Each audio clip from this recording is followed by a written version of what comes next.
Assalamualaikum warahmatullahi wabarakatuh. Waalaikumsalam warahmatullahi wabarakatuh. Selamat pagi, salam sejahtera untuk kita semua. Pada kesempatan pagi hari ini, sepertinya wajah dari kawan-kawan mahasiswa KS ini sangat bergembira sekali ya, sepertinya ya. Bisa tolong yang di belakang? Angga, Bapak minta satu kata untuk hari ini.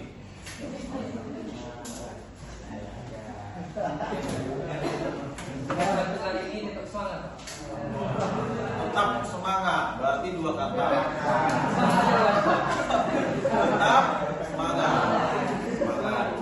Yang di depan, Agustina, satu kata untuk hari ini.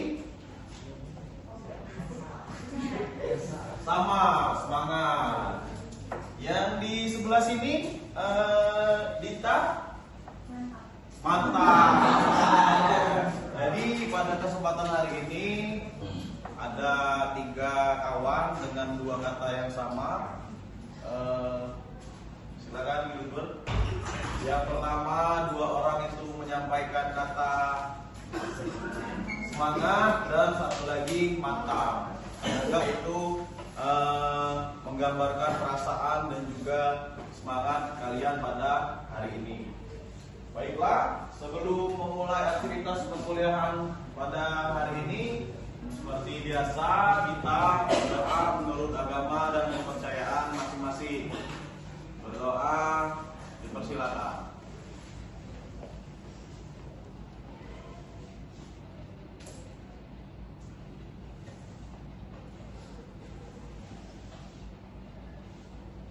Berdoa selesai.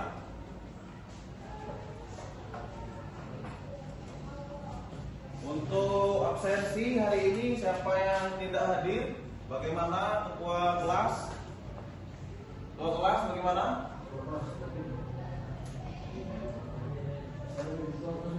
Hadir semua ya sepertinya ya. Teman-teman hari ini sangat luar biasa. Tidak ada yang tidak masuk dengan jumlah 35 orang ya. Dengan mahasiswa laki-laki dan perempuan. Jadi seperti minggu kemarin kita sudah belajar mengenai advokasi. Apa itu advokasi, Yusuf? Advokasi dua ini. ya luar biasa. Kasih aplaus dulu untuk Yusuf. Itu adalah proses perjuangan. Dia sudah berjuang bagaimana mengeluarkan kata-kata yang tidak bisa dia ucapkan. Jadi kenapa untuk pekerja sosial itu perlu mempelajari ini? Untuk memperjuangkan hak-hak dari klien. Luar biasa ini Laras. Nah, pernah kalian dengar istilah ini kawan-kawan? Pasti pernah lah kan, karena jadi orang miskin itu gak enak. Jadi orang miskin dilarang sakit. Tapi siapa sih yang mau sakit kan? Apalagi kalau sakit mati. Orang miskin dilarang sekolah. Kan tidak enak jadi orang miskin. Tidak enak jadi kaum marginal. Dan juga ini memberikan gambaran kawan-kawan seperti yang disampaikan oleh Yusuf tadi, advokasi adalah salah satu bentuk perjuangan dalam memperjuangkan hak-hak klien, memperjuangkan apa yang seharusnya kita miliki. Kita menolong klien, bagaimana mendapatkan layanan tertentu di saat mereka ditolak oleh suatu lembaga. Sebagai contoh, ada nih klien kita yang ditolak, itu di satu puskesmas. Bagaimana kita membujuk klien supaya ia mendapatkan pelayanan di tempat yang seharusnya, kemudian bagaimana kita membantu memperluas layanan agar didapatkan oleh orang-orang yang membutuhkan. Sebagai contoh, akses untuk disabilitas, kemudian akses dalam mendapatkan pendidikan, akses dalam memberikan perlakuan yang sama kepada orang lain. Jadi nanti kawan-kawan jika ada yang ingin bertanya atau menyampaikan pernyataan atau memberikan permintaan, itu dipersilahkan jika ada. Kita memberdayakan manusia, menjalin relasi, dan juga prinsip-prinsip hak asasi manusia dan keadilan sosial. Memang susah untuk berlaku adil, dan juga secara pembangunan pemerataan di Indonesia pun itu belum sepenuhnya adil dan merata karena beda kebutuhan masing-masing wilayah. Dalam hal ini dipusatkan di IKN, itu berbeda kebutuhan dan pembangunannya. Sementara di wilayah Sumatera masih signifikan untuk mendapatkan pembangunan yang lebih bagus. Akan tetapi saat ini di Sumatera sudah ada tol-tol yang menghubungkan jalan dan juga menghubungkan akses untuk kita bisa memanfaatkan dari jalan tol tersebut. Dan pembangunan itu juga berdampak negatif bagi masyarakat yang ganti rugi lahannya tidak sesuai, kemudian kebun-kebun mereka yang terkena jalan tersebut tidak diganti rugi karena itu katanya milik pemerintah. Dan juga dalam pembelajaran advokasi ini memberikan gambaran kenapa dan mandat ini diberikan kepada pekerja sosial sebagai ujung tombak untuk memperjuangkan rakyat-rakyat kecil. Peran, kemudian fungsi sosial. Nah, yang kedua yaitu mengkaitkan orang dengan sistem sumber pelayanan sosial dan kesempatan yang dibutuhkan. Jadi yang ketiganya yaitu meningkatkan kemampuan sistem sumber. Sistem sumber dalam hal ini yaitu stakeholder terkait seperti dinas kesehatan, puskesmas, layanan pendidikan, dan sebagainya, agar lebih efektif dan berperi kemanusiaan. Memang memanusiakan manusia itu susah. Benar sekali yang disampaikan Yusuf. Jadi Yusuf hari ini agak sumringah-sumringah ya melihat semangat dan juga wajah dari kawan-kawan yang ada di depan ini. Dan juga memberikan sumbangan perubahan untuk kebijakan sosial. Jadi dalam hal ini itu arah dari advokasi itu kebijakan. Bagaimana kita mengadvokasi dan juga merubah kebijakan yang sebelumnya tidak pro rakyat kepada kebijakan yang pro terhadap rakyat. Contoh kasus di komunitas adat terpencil, pelayanan yang dibutuhkan itu pelayanan akses pendidikan, akses perpustakaan, akses jaringan internet dan sebagainya. Dan juga penentuan bentuk pelayanannya seperti apa. Dalam konteks posyandu yang dilayani itu anak-anak, sementara dalam konteks posbindu itu yang dilayani adalah lansia. Dan juga penetapan kualitas dan kuantitas. Dan yang paling penting itu adalah pembiayaan pelayanan sosial, yakni mengenai anggaran, biaya, dan rencana biaya. Kita mengutamakan yang pertama hak dan martabat individu. Bagaimana kita tidak mengecilkan mereka, kemudian tidak memandang mereka sebelah mata, dan juga memberikan suara kepada yang tidak kuasa. Artinya kepada masyarakat yang tidak berdaya itu kita membantu mereka menyuarakan aspirasi dan juga hak yang harus mereka dapatkan. Kemudian penentuan diri sendiri. Penentuan diri sendiri ini berarti bagaimana dia sendiri yang menentukan. Kita sebagai pekerja sosial itu menghidangkan hidangan di atas meja dan klien tersebutlah yang menentukan pilihannya sendiri. Kemudian pemberdayaan dan perspektif penguatan. Dalam perspektif penguatan ini itu bagaimana kita memberikan daya. Yang awalnya orang tersebut, klien tersebut tidak berdaya menjadi dia berdaya. Dan juga keadilan sosial. Bagaimana klien kita perlakukan dengan adil, kita perlakukan dengan tidak memandang dari suku, ras, agama, dan juga pendidikannya. Seperti itu. Nah, ini berdasarkan metodologi ada dua jenis advokasi, yaitu advokasi kasus dan advokasi kelas. Dalam advokasi kasus ini bagaimana mengadvokasi klien, Peksos itu menjangkau sumber dari pelayanan sosial yang menjadi haknya. Dalam hal ini Peksos itu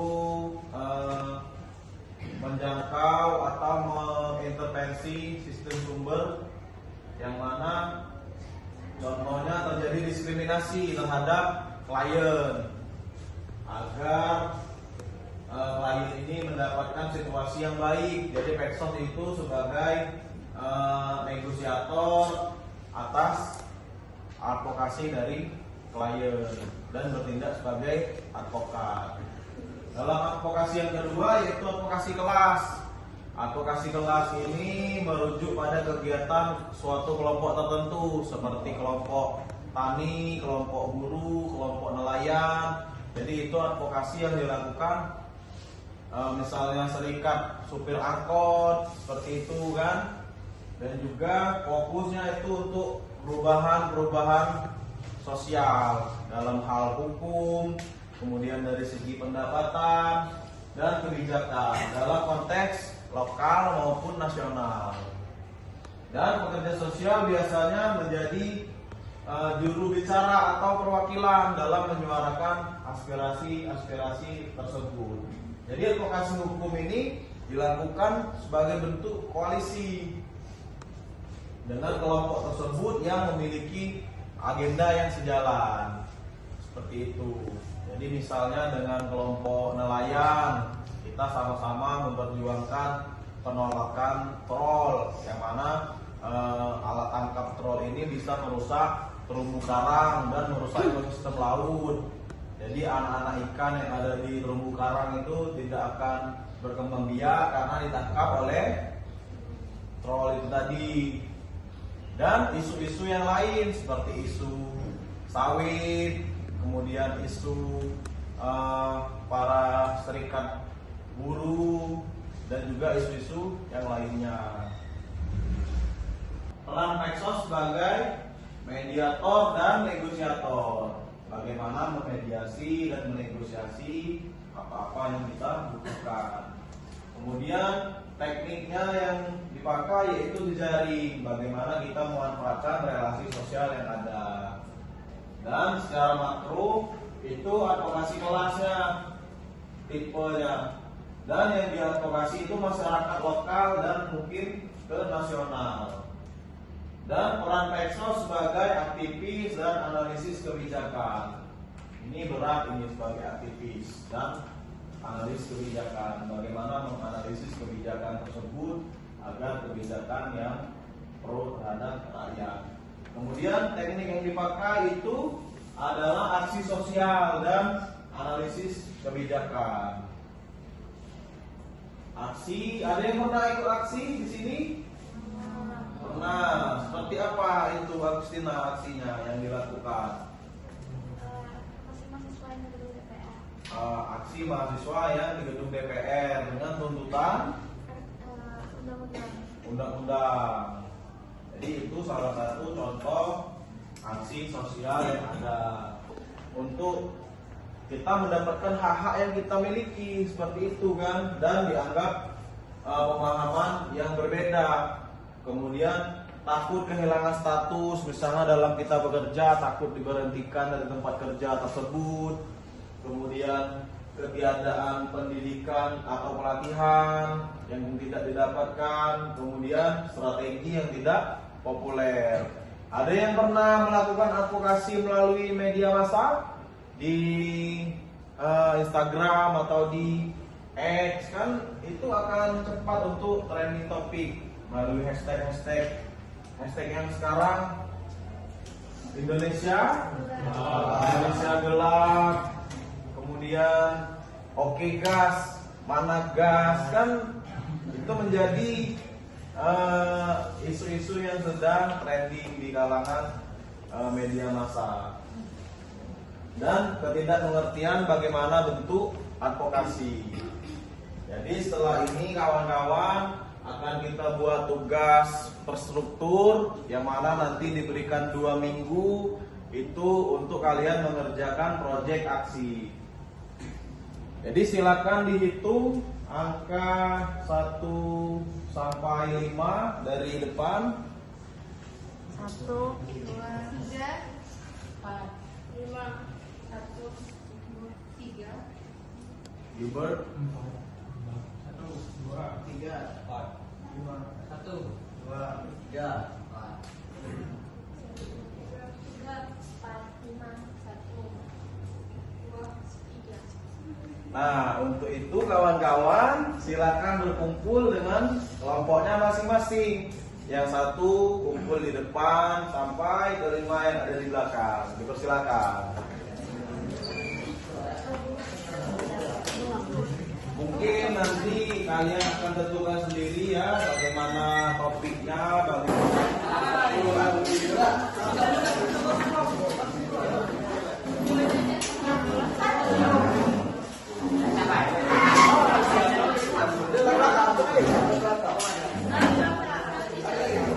kasih jalan.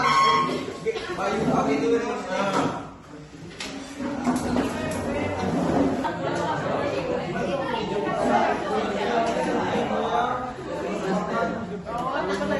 Itu kan keluar kan istilahnya tuh kan.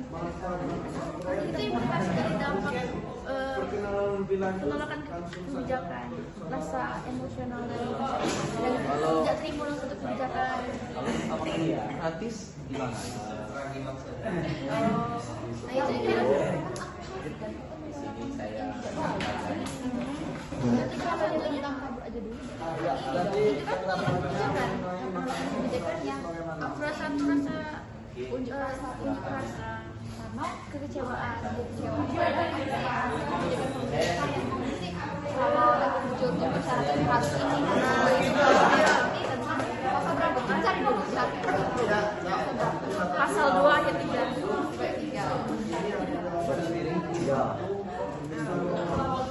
Udah tulis.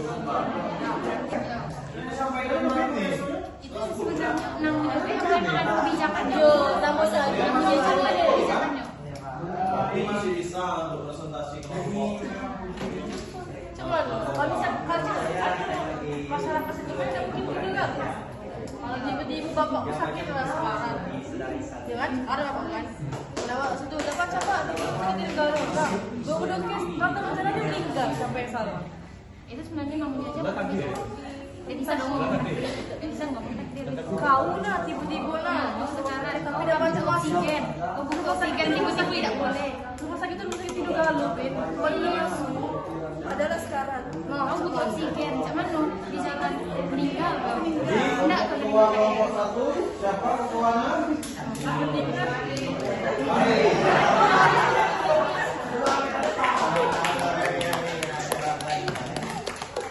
Kelompok 2 siapa ketua kelompoknya? Eli. Kelompok 3 Erwin. Kelompok 4 Yusuf. Iya, Yusuf.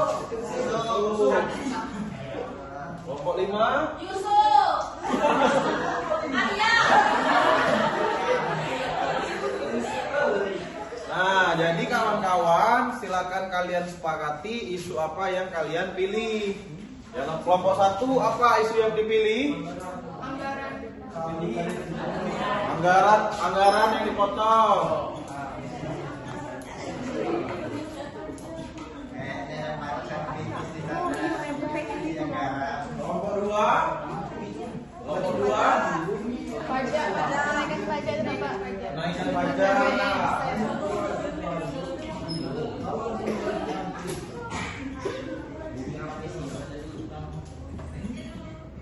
Kelompok 3. Kabur aja dulu. Oh, hashtag kabur aja dulu. Mereka mau kabur ini. Kelompok 3-nya. Kelompok 4. Bumi merah putih, Pak.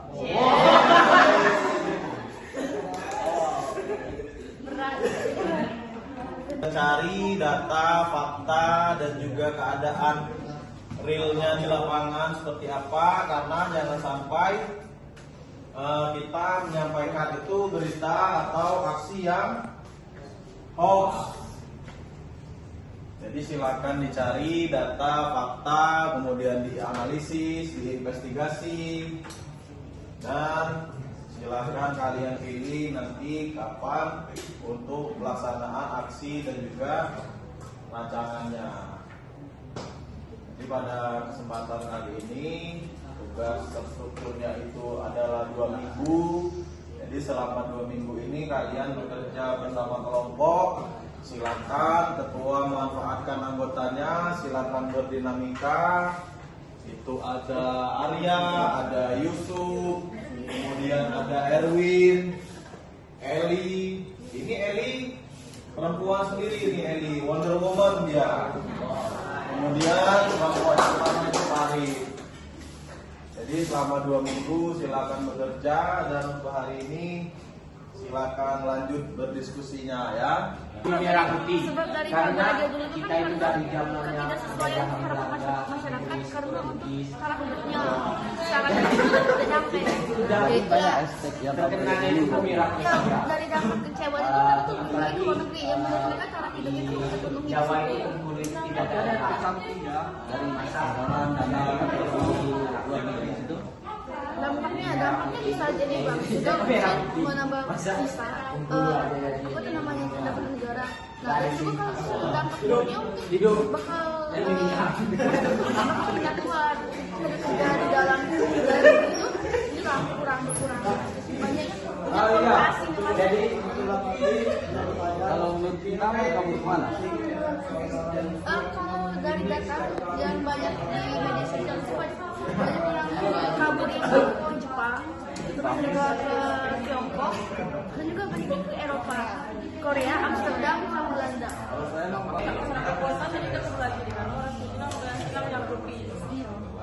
Apalagi itu anak SMA, ya anak SMA kan pengen gizi belajar. Pendidikan itu kan emang ada dari kecil kan. Bukan anak yang Mencegah stunting. Gizi kau. Tapi kalau memang atas dasar orang ayo tidak berhak lagi data itu, siapa nanti negara maju? Beda. Karena itu kan negara maju, kan negara berkembang. Baru berkembang. Iya, tadi kan pakai perbandingan kalau orang kaya tidak pantas, Bukan tidak pantas, tapi didahulukan. Yang miskin tadi kan masih ada yang harus tidak beda di sini. kota itu lebih cepat aktif karena distribusi sudah Nah, itulah yang susahnya kan Lebih baik nanti masyarakat yang desa yang emang butuh tadi kan lebih daripada masuk masyarakat kota yang emang lah gizi itu lebih tercukupi dan kalau seandainya nyudah ke kota nanti kan masalahnya mendapatkan masyarakat di desa masuk lagi dalam Jadi menurut saya kurang setuju kalau bumi rafflesia diganti menjadi bumi merah putih, karena rafflesia itu sendiri menjadi ikonik kota Bengkulu. Kalau diganti merah putih kan Indonesia ini kan merah putih semuanya. Ya, itu tadi penyampaian dari pemantik kita Bung Islam. Dari tadi kita belum mendengar suara daripada cewek. Nah, kali ini pemantik dari kelompok 4 Bu Nur Hadisah dipersilakan. menurut saya kurang setuju mengenai bahwa Bengkulu akan diubah menjadi nama Bumi Merah Putih itu karena rafflesia itu pertama kali memang tumbuh di provinsi Bengkulu, dan juga asal mula bunga rafflesia itu banyak sekali spesies yang ada di Bengkulu ini. Misal bunga rafflesia yang berasal dari Bengkulu Selatan dan juga dari Bengkulu Utara, dan bisa kita lihat mungkin di daerah Payang itu di pegunungannya itu kan banyak tuh beberapa rafflesia yang tumbuh. Nah, jadi atas dasar alasan tersebut sudah jelas bahwa bunga rafflesia itu menjadi ikon bagi Kota Bengkulu, dan juga simbol batik Bengkulu itu menggunakan bunga rafflesia seperti itu. Menurut saya ya, untuk kenaikan pajak itu sendiri kan kita udah lihat sendiri kan, pajak itu kan sekarang udah naik 12%, yang dimana otomatis kan produksi UKM yang fokuskan untuk jasanya dan sebagainya itu kan merintis tuh lah. Banyak kalau untuk pajak naik otomatis kan ya menghambat gitu, jadi banyak juga yang tutup, terus juga pemotongan karyawan, jadi dampaknya itu sangat luas sekali, terutama dampak negatifnya. Di kenaikan pajak ini ada beberapa dampak yang mungkin terjadi. Yang pertama, peningkatan harga barang dan jasa. Kenaikan PPN akan meningkatkan harga barang dan jasa sehingga daya beli masyarakat turun. Yang kedua, penurunan konsumsi masyarakat. Dengan kenaikan harga, masyarakat mungkin akan mengurangi konsumsi barang-barang yang tidak esensial, sehingga berdampak pada pertumbuhan ekonomi. Yang ketiga, pengaruh terhadap sektor usaha. Kenaikan PPN juga berdampak pada sektor usaha, terutama UMKM yang bergantung pada permintaan domestik. Yang keempat, inflasi. Kenaikan PPN dapat memicu inflasi karena produsen dan distributor barang cenderung meneruskan beban kenaikan tarif pajak kepada konsumen akhir.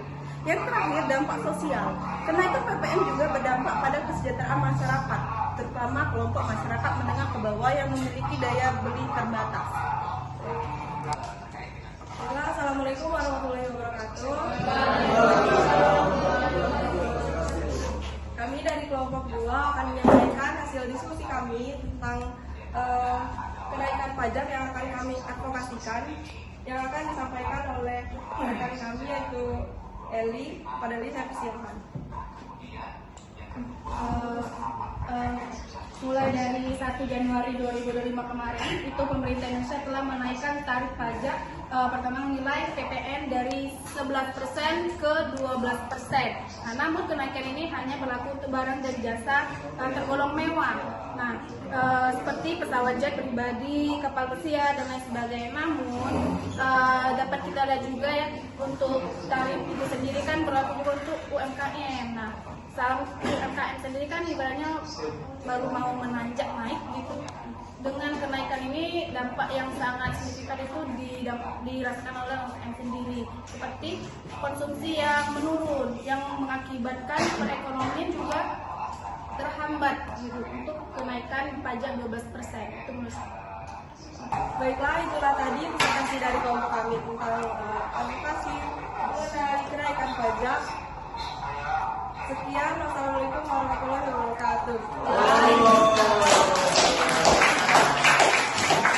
Siapa namanya? Yuri, dah. Yuri.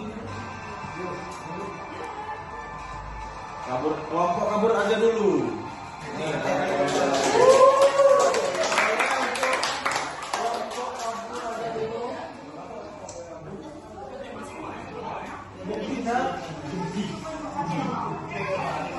Assalamualaikum warahmatullahi wabarakatuh. Perkenalkan, kami dari kelompok 3. Di sini kami mengambil kasus yaitu hashtag kabur aja dulu.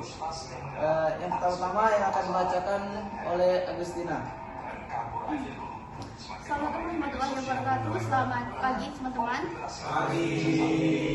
Jadi adapun kami mengambil isu dari kabur aja dulu karena melihat dari fenomena sosial yang terjadi pada saat ini, yang dimana banyak kaum anak muda yang pergi ke luar negeri dikarenakan karena merasa kekecewaan terhadap negara Indonesia. Yang pertama ada kekecewaan kaum muda-mudi yang memilih kabur ke luar negeri. Yang pertama itu adalah untuk pendidikan dan juga untuk yang namanya pekerjaan, karena kita lihat sendiri bahwasannya di negara ini banyak sekali kaum muda yang mempunyai potensi untuk bekerja ataupun meraih pendidikan, tapi banyak dibatasi oleh negara, misalnya dengan syarat-syarat yang tidak masuk akal, syarat-syarat yang menurut kaum muda itu tidak manusiawi. Selanjutnya adalah penyebab dari penyebab lain dari kabur aja dulu, dengan kemunculan kabur aja dulu yang sudah mencuat sehingga Dalam satu tahun terakhir itu ada 3.271 orang yang sudah pergi ke luar negeri dengan tujuan untuk bermaksud untuk mendapatkan taraf hidup yang lebih baik. Selanjutnya akan disampaikan oleh rekan saya, Bella. Mantap, Bella.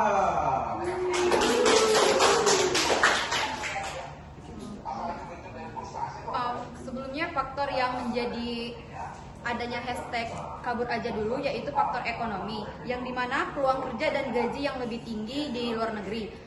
Terus adanya keterbatasan lapangan pekerja di dalam negeri seperti di Indonesia, persyaratannya yang sangat banyak. Yang ketiga, adanya kesejahteraan dan stabilitas ekonomi. Terus tuh juga ada faktor pendidikan, yang dimana kualitas pendidikan yang lebih baik. Kedua, beasiswa dan dukungan finansial. Ketiga, faktor sosial dan politik, ketidakstabilan politik dan keamanan, diskriminasi atau ketidakpuasan terhadap sistem di negara. Faktor yang keempat, faktor gaya hidup dan kesejahteraan, kualitas hidup yang lebih baik, keinginan untuk menjelajahi dunia.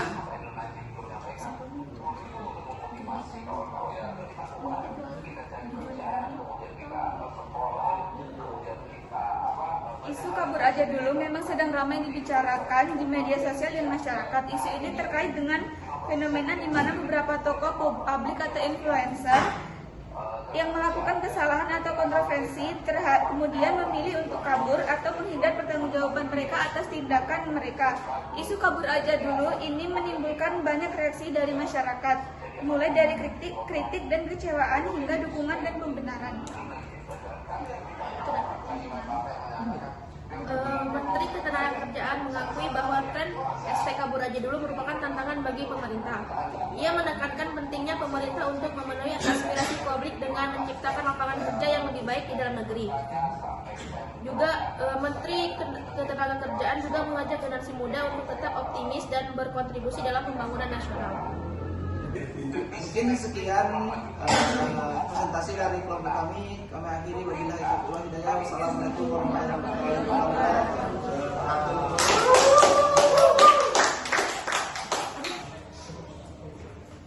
Jadi itulah tadi presentasi yang kalian sampaikan, yang mana di sini ada 5 kelompok. Jadi nanti silakan kalian persiapkan kapan untuk pelaksanaannya, nanti disepakati tanggal dan juga lokasi serta tempatnya. Dan juga untuk laporannya nanti diketik ya, dibuat draftnya. Nanti kalian kumpulkan di meja Bapak di jurusan. Itu kalian bikin nama-nama dan juga hasil diskusi kalian per kelompok masing-masing. Bisa diterima? Bisa. Jadi advokasi ini sangat penting untuk kita berpihak kepada rakyat kecil, dalam hal ini masyarakat Indonesia. Dengan isu yang kalian angkat yaitu anggaran yang dipotong, yakni adanya bentuk efisiensi atau pemangkasan anggaran, sementara kabinet Indonesia Gemuk 2025 ini sangat besar dan banyak staf-staf khusus dari presiden. Kemudian adanya kenaikan pajak, di mana kita dibebankan dengan pajak yang besar. Kemudian adanya hashtag kabur aja dulu, banyak kaula muda, para pujangga dan para gadis belia yang kabur ke luar negeri untuk hijrah dari Indonesia dan berharap adanya kehidupan yang lebih baik di luar negeri.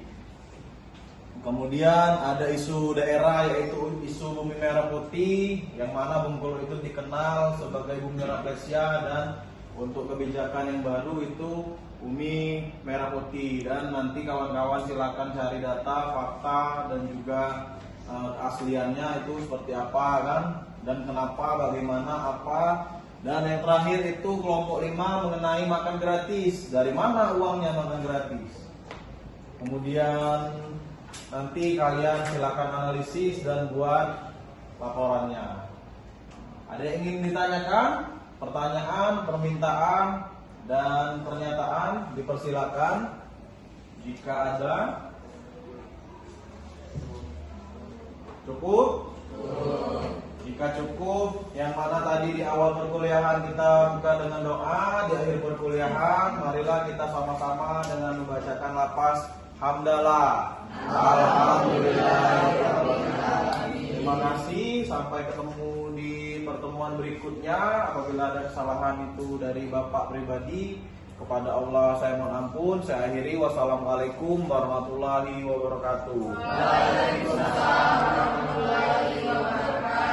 Dan juga minal aidin wal faizin, mohon maaf lahir dan batin karena mungkin di minggu-minggu depan kita akan berpuasa. Semoga kita semua selalu dalam lindungan Allah Subhanahu wa taala dan selalu sehat serta kuat menjalankan puasanya. Terima kasih.